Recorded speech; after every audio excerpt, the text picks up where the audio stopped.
everyone, it's Alice, and today we're gonna do a TBR. I always do one of these at the beginning of a new year. I usually do a fiction one and a non-fiction one, and basically what I do is I just take a look at my shelves and I take a look at the books that are most appealing to me right now, and I pick out 10 of them and then I show you. And for me, this is a good way of sort of getting around to picking up books that I've had for a while but I just haven't gotten around to yet. And you know, I have a lot of books and sometimes I forget some of them and I forget that I actually want to read them. Anyways, let's get into the pile of books that I have picked out from my shelves. And like my reading taste, this is a little bit all over the place when it comes to like themes and genres and just about everything, but I like reading just about everything, so there you go.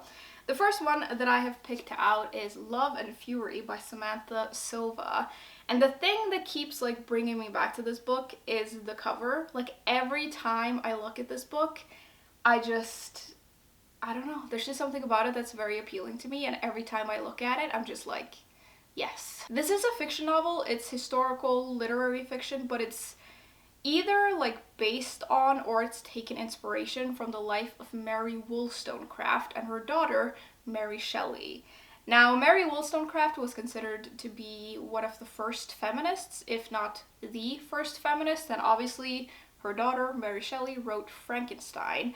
And I think the story in here is structured around the birth of Mary Shelley, and as she, like Mary Wollstonecraft, is going through the birth, we sort of get to take a look at her life, I guess, which sounds very interesting. A thing I really like about books like these that are like based on or it's taken inspiration from real events and real people is that I always learn a lot about like the actual person by reading these kinds of books, because I love reading these kinds of things and then Googling to see if it's correct or if there is actually like, if it's fact what's in the book. At least that's my experience with some of the best books that I've read that are like based on a real character's life. Also with movies, like if I see a movie that's based on real events, I love Googling and like seeing if it's correct or not.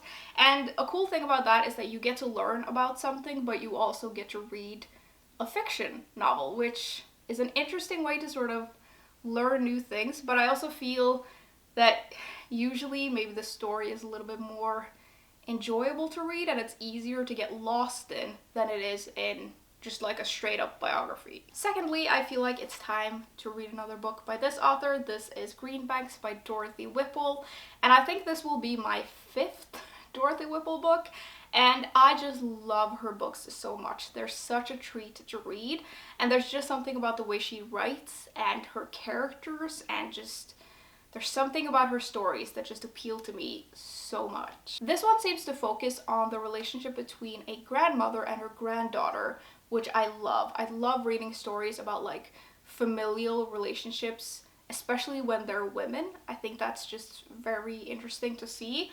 And I think it's about them, but it's also about the life of an ordinary family before and after a world war, which I think is very interesting. One of the reasons that I like Whipple's characters so much is that they feel like real people to me, which I just love. I love when authors are able to write characters like that, and I like how her stories just focus on ordinary people. It's not like upper class people or whatever, it's just regular folks and their lives, and a lot of her stories feel like slice of life stories. They are very character driven, and I don't know what it is. There's something about the way Whipple writes that just makes me, like when I read her books, I never want them to end, which is very, very rare for me. Then we have got something completely different. It is The Lies of Loch Lamora by Scott Lynch.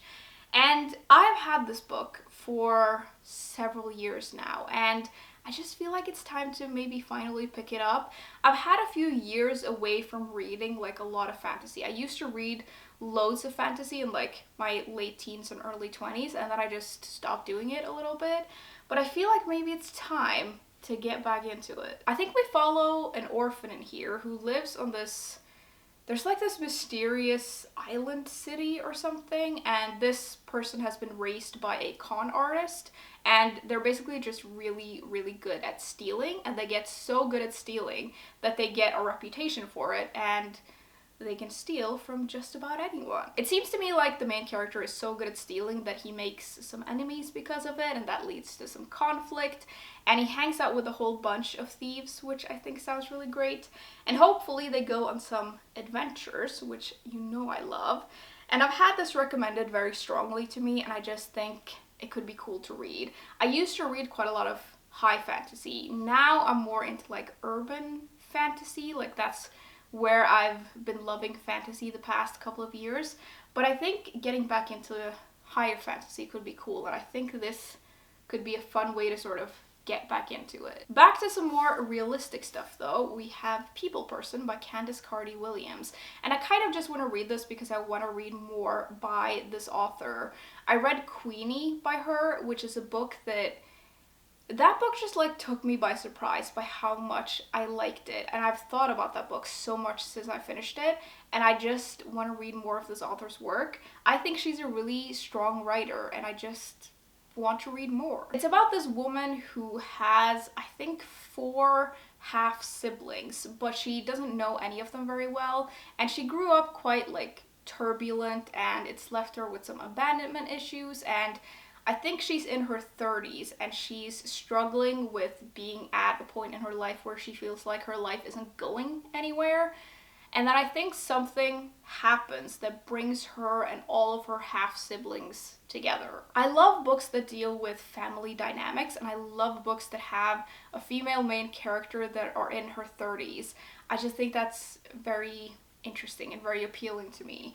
And there were so many like little things in Queenie that I just loved, that I felt like added so much to the story. Like there's a lot of cultural stuff and things like that that I just thought was great, and I think some of that is going to be in here as well, and I just can't wait to like read more of her writing. Then we've got some more historical fiction with The Heart's Invisible Furies by John Boyne, and I've had so many people recommend this book to me, and I've read another book by this author called A Ladder to the Sky, which blew me away. I loved that book, and I just really need to read this. We follow the life of this man who lives with his adoptive parents in Dublin, I think, and they're quite eccentric, but he grows up with them, and he grows up with the feeling of not knowing who he is, and he wants to discover who he is. And he feels like nothing anchors him to this life except this friendship that he has with another man who seems to be a little bit of an interesting character. And I think we just follow him throughout his whole life as he's trying to discover himself and trying to find a home, I think. I get why a lot of people have mentioned this book to me, because it sounds exactly like the kind of thing that I would like, and I already know that I like this author's writing style. I think the thing that has kept me from reading this book so far is that it's one of those books that I just know I'm gonna like, and so I don't feel a rush to get to it.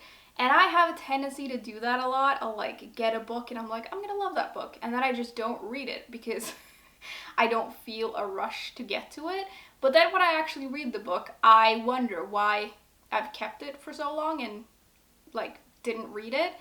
And so I just need to get better at reading those kinds of books, and you know, it's one of those things. I just need to get it. Maybe I'll put it on my nightstand, and that will remind me that I really need to read this. Maybe that's what I'll do with this one. Next, we have got a contemporary novel. It's The Perfect World of Miwako Sumida, and this is one of those books that like the cover does so much for me. Every time I see this cover, I'm just like, I just have to read this one. But then I have had it for like over a year and I still haven't read it, so that's why it's on this list. The story centers around the suicide of this university student who, before she died, she spent months up in this mountainside village and she was hiding. And when she dies, the people left behind are reeling and they're trying to figure out why she was hiding and why she died and why she did what she did, which sounds very interesting. It says it's a story of tragedy, dark history, and painful secrets, which appeals to me a lot, and it's also set in Japan, which I love. And I've heard a lot of really good things about this author's writing, so I'm intrigued to see what it's like. Then we're back on the historical fiction train, which I don't know what it is. I'm just really in the mood for historical fiction these days. It's The Invisible Life of Addie LaRue by V.E. Schwab. And this is a book that it was like everywhere for a couple of months last year, and I got it because of that and because it sounded really intriguing. And then I didn't get around to reading it. So I'm a little late to the party. I always am like a couple of years behind the hype, but whatever. I still want to read it. This book starts off in 1714 when this woman makes a deal with the devil to live forever. And she does this out of desperation, I think, and she gets her wish, but she's also cursed to be forgotten by every single person that she has ever met and that she ever meets. And that obviously is not great. And she lives her life like this, and I think it takes about 300 years until something a little bit different happens. So I guess most of this might not be historical fiction. I think maybe most of it is set in present day, but whatever. I think she meets a guy in a bookshop at some point, and this person, for some reason, finally remembers her. The concept of the story sounds really good, and I'm intrigued to see how it's explored and what it's like for the main character and how that's like done. And I'm also intrigued to see if I agree with the hype or not, even if the hype is like old. I wonder what I will think of this book compared to what other people think. I always think that's like an interesting thing to find out. Next, we have got the book that won the Women's Prize for Fiction last year. It's The Book of Form and Emptiness by Ruth Oseki. And I always discover so many cool books from the Women's Prize. It's the only literary prize that I really ever pay attention to. And this just sounds so good. It's about this 14-year-old boy who loses his beloved father and starts hearing voices, and the voices belong to the objects around him. So like anything can talk to him, like a sneaker in his apartment or like an ornament, and he hears all of these voices. And then his mother, she like develops a hoarding problem, which if you can hear things talking to you, that's bound to be quite suffocating. And I think like the thing that really made me want to read this book is that this boy starts like he needs to get out of this apartment because there's so much stuff there and he can hear all of it. And he ends up seeking refuge at a library, and at the library it's quiet and like the objects speak to him, but they're very polite and they whisper, and we just follow him from there. That sounds like nothing I have ever read, and I think it's gonna be very interesting. And I love that it's a book about grief, but there's also like this other weird thing going on. I just think it sounds amazing. At the end here, I've got a couple of cozy mysteries. The first one is Murder Before Evensong by Richard Coles. I've mentioned this book several times, and I'm kind of sad I didn't get around to reading it last year, but it's a new year, and hopefully I will get around to it this year. It sounds ridiculous, but also like a lot of fun. I think we follow this priest. I don't know if he's a priest actually, but he works in a church somehow, and he lives in this little community. He lives with his mother, and he has 2 little dogs, and he wants to like install a toilet in the church, and this like divides the community for some reason. Then, because this is a cozy mystery, we have to have a mystery, and someone is of course murdered in this book. I think there's this guy who's found dead behind the church, and this already fractured community is like falling apart even more, and this man is trying to like keep his community together, and also he's trying to catch a killer. And the thing with this book is that I'm not expecting this to blow my mind at all. I'm just expecting it to be enjoyable and entertaining and just like a nice little break, the way cozy mysteries can be sometimes. And I love a good like small town mystery, and I just think it's gonna be very enjoyable. Lastly, we have a book that I probably have slightly higher expectations of than the previous book, but to be fair, it doesn't take much. It's The Bangalore Detective Club by Harini Nagendra, and this is historical fiction. It's set in India in the 1920s, and we follow this female detective and her husband. I think the story starts off when this woman and her husband are at this party, and the woman goes outside in the garden to just like breathe for a little bit and get away from other people, and she spots an uninvited guest like in the bushes or something, and then a little while later the party turns into a crime scene because someone is murdered, and off they go to try and catch the killer. I love books set in the 1920s, and I love books set in like India. I have another cozy mystery series that I'm reading that is also set in India in the 1920s, and I love that series, and I'm hoping that this is going to be another one of those that I just absolutely love. I'm always looking for more cozy mystery series, which I really don't need to read any more of because I have a lot of them that I'm currently reading, but I just can't get enough of these kinds of books. Okay, everyone. Those were all the books that I had in my stack for today. Now, I'd love to know if you have made a fiction TBR for 2023, or if there are just like a couple of fiction books that you really want to get to this year. I would love to hear about it.